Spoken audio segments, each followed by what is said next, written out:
शानदार रिजल्ट पेश कर रही हैं लिकर स्पेस की कंपनियां। आज हमारे साथ तिलक नगर इंडस्ट्रीज कार्यक्रम में हो रही है शामिल, जिन्होंने कल बाजार बंद होने के बाद नतीजे पेश किए।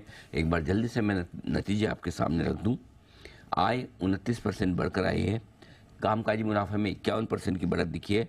मार्जिन 11.5% से बढ़कर 13.5% के आसपास और मुनाफा 2.5 गुना से ज़्यादा बढ़ा है। जी हाँ, 14 करोड़ का प्रॉफिट 37 करोड़ तक आता हुआ दिखा है। दमदार all-round performance Tilak Nagar industries की तरफ से। कहाँ से आई है, आगे के लिए क्या रास्ता है, आइए बात करते हैं। तिलक नगर इंडस्ट्रीज के चेयरमैन और मैनेजिंग डायरेक्टर अमित दानोकर साहब हमारे साथ कार्यक्रम में शामिल हो रहे हैं। अमित जी, बहुत बहुत स्वागत है आपका। पहले तो इन दमदार नतीजों के पीछे आपको बहुत बहुत बधाई सर, बहुत ज़बरदस्त नंबर्स नज़र आ रहे हैं। सबसे सरप्राइजिंग जो है वो कॉम्बिनेशन, एक और आपकी वॉल्यूम ग्रोथ भी मजबूत आई है और दूसरा आपका रियलाइजेशन वो भी काफ़ी बढ़िया रहा है। दोनों में क्या कुछ खास बातें हुई, कैसे हुआ, ये बताएं सर।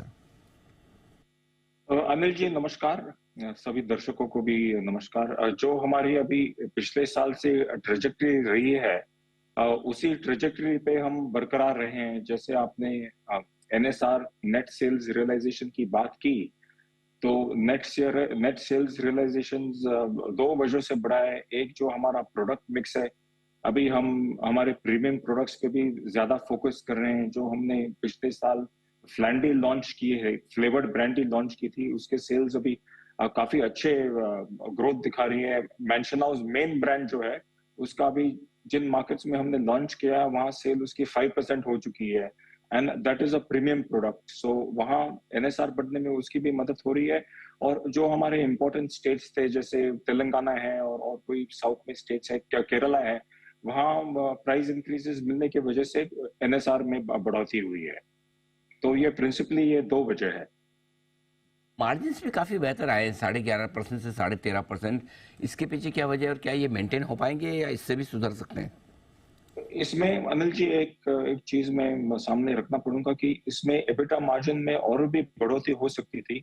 लेकिन यदि हम पिछले क्वार्टर, जो पिछले साल का Q2 था, उससे हम तुलना करते हैं, तो हमारे मार्केटिंग एक्सपेंसेस करीबन 4 करोड़ बढ़े हैं। तो ईयर ऑन ईयर कंपैरिजन करते हैं तो दिस टाइम कंपनी में बहुत इन्वेस्टमेंट, अभी लॉन्ग टर्म व्यू के साथ हम हमारे ब्रांड्स में और पोजिशनिंग में अभी निवेश करना हमने शुरू किया है। तो कंपैरिजन करते हैं तो 4 करोड़ और इन्वेस्टमेंट इस Q2 में अभी हुई है। सो so now the company's focus in terms of marketing and brand building from a long term perspective से ये अभी हम कंटिन्यू कर रहे हैं। अमित जी, तो हमें जी हमें जी। उम्मीद है कि ये इन्वेस्टमेंट्स अभी लॉन्ग टर्म जो बिजनेस की क्वालिटी है उसमें अभी सुधार होती जाएगी। अभी ये तो अभी शुरुआत है, अभी जर्नी में हम अभी हमने सिर्फ शुरुआत की है अभी। करेक्ट, मार्जिन्स में भी और इनमें भी अभी शुरुआत है, आगे और बढ़िया एक्शन देखने को मिल सकता है। एक चीज़ और बताएं, जो आपकी कंपनी को लेकर पहले चिंताएं हुआ करती थी, डेट को लेकर काफ़ी कर्ज था, 1200 करोड़ से घटाकर आप 200 करोड़ के नीचे ले आए हैं। पहली चीज़, क्या आगे और आपको डेट बढ़ाने की ज़रूरत पड़ सकती है? यदि नहीं तो आपकी कंपनी डेट फ्री कब तक होने को तैयार है? जी, अभी डेट बढ़ने की कोई उम्मीद नहीं है। अभी कंपनी काफी कैश अभी जनरेट कर रही है, कैश फ्लो पॉजिटिव है। और जो कैश फ्लो हम जनरेट कर रहे हैं, हम वापस बिजनेस में ग्रोथ के लिए इन्वेस्ट कर रहे हैं। यदि आप नतीजे को आप देखते हैं तो वहां से half year on half year clearly दिखता है कि फाइनेंस कॉस्ट हमारे 50% घटे हैं। तो उसमें सो डेट तो हमारा कम होता जा रहा है। अभी जैसे आपने बताया कि 200 करोड़ से नीचे आया है, आगे भी जाके कम होने वाला है। और मैं उम्मीद के साथ कह सकता हूं कि लगभग 12 महीनों में company virtually net debt free हो जाएगी। 12 महीनों में और नेट। उसके बाद जो पॉजिटिव कैश फ्लो हम जनरेट करेंगे, वो हम एक्सपेंशन, ग्रोथ, नए प्रोडक्ट्स, नए ज्योग्राफीज में ही हम उसका निवेश करेंगे। ओह वंडरफुल। तो एक तो ये कह रहे हैं कि 12 महीनों में नेट डेट फ्री हो जाएंगे, और दूसरा है कि अगर आगे कोई एक्सपांशन करना भी है तो उसके लिए कर्ज नहीं लिया जाएगा, जो कंपनी पैसा बना रही है उसी से आप आगे और एक्सपांशन करेंगे। अमित, तो फिर ये मानना सेफ है कि अगले 2 सालों में, जस्ट बॉल पार्क फिगर में कह रहा हूँ, कि आप 2000 करोड़ के टर्नओवर पर पहुँच सकते हैं, क्या आप 250 करोड़ का EBITDA कर सकते हैं? इस तरह का सोचना ठीक है? जी अनिल जी, हम तो कोई ऐसे फिगर की आउटलुक नहीं दे सकते, लेकिन जो हमारी ट्रेजेक्टरी है अभी, ट्रेजेक्टरी अभी हमारी काफी अच्छी रही है। हालांकि वही पेस से अभी जो 40% ग्रोथ थी, वो अभी 40% ग्रोथ शायद न रहे, बट स्टिल हम कमिटमेंट के साथ कह सकते हैं कि मिड टीन्स ग्रोथ जरूर रहेगी। इस ग्रोथ रहने की उम्मीद पूरी है।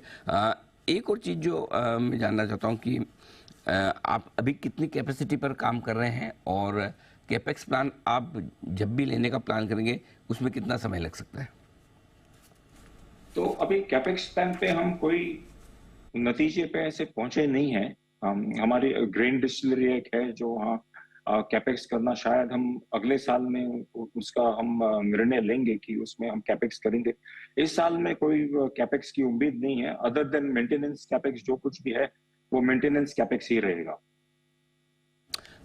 अमित जी, क्या ये समझना ठीक है कि अगले 6 महीने, इस फाइनेंशियल ईयर के बचे हुए 6 महीने, ये अभी जो 6 महीने गए उनसे बेहतर होंगे आपकी कंपनी के लिए? यदि हाँ तो कितने, कुछ एक थोड़ा हमें अंदाजा दे पाए आप? तो ऐतिहासिक तौर पे हम यदि देखते हैं तो ये जो 6 महीने रहते हैं वो ज्यादा बेहतर रहते हैं। थोड़ी सीजनलिटी हमारे बिजनेस में आ जाती है। अभी सीजन है, विंटर सीजन है, तो सीजनलिटी की वजह से मैं उम्मीद करता हूँ कि ये हाफ और बेहतर रहेगा। कितने बेहतर रहेंगे? और हम सोचे थे शायद वित्त वर्ष 2025 के अंत तक आप डेट फ्री होंगे, लेकिन आप कह रहे हैं अगले 1 साल में होने का इरादा है, यानी कि वित्त वर्ष 2025 के मिड में ही शायद डेट फ्री हो जाए। बचे भी 200 करोड़, और इंटरनल अक्रूवल्स काफ़ी स्ट्रॉन्ग है, फ्री कैश फ्लो पॉजिटिव है कंपनी। अमित जी, बहुत बहुत धन्यवाद।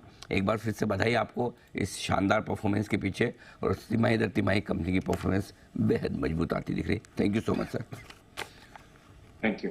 और बढ़िया नंबर्स। क्या आउटलुक का कॉन्फिडेंस मैनेजमेंट के आगे का आउटलुक को लेकर? आज तो दिवाली ऑफर में आपने इसकी बात भी करी सर, स्पेस भी अच्छा लग रहा है, कंपनी भी टर्न अराउंड स्टोरी है। मतलब जो कुछ सुबह मैंने दिया मैनेजमेंट से मुलाकात करने के बाद, बात करने के बाद, मुझे लगता है कि बहुत स्ट्रॉन्ग आउटलुक और ज़्यादा, क्योंकि मैं सोचा था 13.5% के मार्जिन मेंटेन होंगे कि नहीं होंगे। वो बोले कि इसमें भी सुधार की गुंजाइश है। अच्छा, डेट हम सोच रहे हैं कि नेट लेवल पर डेट फ्री 2025 के अंत तक, यानी कि मार्च 2025 तक होगी। लग रहा है सितंबर 2024 तक ही हो जाएगी, 6 महीने पहले। पहले 6 महीने मजबूत रहें, अगले 6 महीने इससे भी ज़्यादा बेहतर रहेंगे। इससे ज़्यादा कॉन्फिडेंट मैनेजमेंट आपको क्या मिलेगा? तो इसलिए मैंने आज जब सुबह कहा था तो इसकी शब्द का जो इस्तेमाल किया, one of the best turn around story है। जो हाई डेट वाली कंपनी को किस तरह से आप प्रॉपर कर्ज मुक्त करके, मैनेजमेंट का अगर फोकस क्लियर है और शॉर्टकट्स नहीं है, तो ये परफॉर्मेंस आती है। आई थिंक मैं इस स्टॉक पे, मुझे लगता है जब तक इस तरह के नंबर्स आते रहेंगे ना, तो मैं बुलिश रहूँगा। इसको 1.5-2 साल के लिए रखना चाहिए पोर्टफोलियो में। अच्छा, 1.5-2 साल के लिए पोर्टफोलियो में रखें। अगर इसी तरह की परफॉर्मेंस 4 तिमाही और आ गई तो जो टारगेट अभी हम 350 का लेके बैठे हैं, मुझे लग रहा है उससे भी ऊपर जाएगा टारगेट। तो रखना चाहिए 2-3 साल के लिए, बिल्कुल। तो एक और बाय